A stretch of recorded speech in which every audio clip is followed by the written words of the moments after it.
Hello, in this C video, I'm going to show you how to do an empty return statement. So up till now, we've got a return statement and we specify the data type that's being returned, and we can do some calculation, for example, return it and use that data in some capacity. You might be thinking, why would we want to, go ahead and do an empty, return statement? Let me just show you what it looks like in, its basic form. It would be something like this. And now obviously we're not, doing anything beyond that. And let's say get rid of that and get rid of that. Save it, give it a run, make sure there's no errors. And oh yeah, I is not declared, so let's just put 6 on here. And that's it.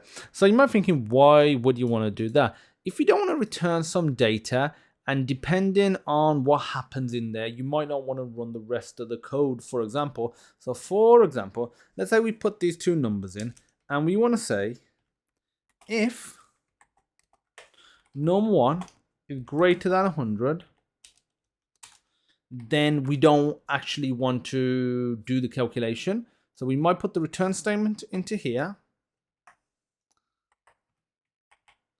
And then we can just say, let's say if we do printf, and let's say if we do %i \n num1 plus num2, give that a save, and if we was to run that now, we should get the number 11 printed out. If I change num1 to, let's say, 101, which is greater than 100, we get nothing printed out because it hits that, hits this, and it does an empty return. So that's essentially what an empty return statement is. It allows you to get the function. I mean, you could just do a if else for this, but if you immediately want to get out of the function, you might think, what's the benefit of doing this instead of if else? Say if we've got a bunch of other code that you generally want run, and instead of potential other checks occurring, this immediately gets out of it, and it is more efficient that way. So that's an empty, return statement. If you have any questions, feel free to join the Discord group. There's a link in the description, and I'll see you in the next C video. Bye bye.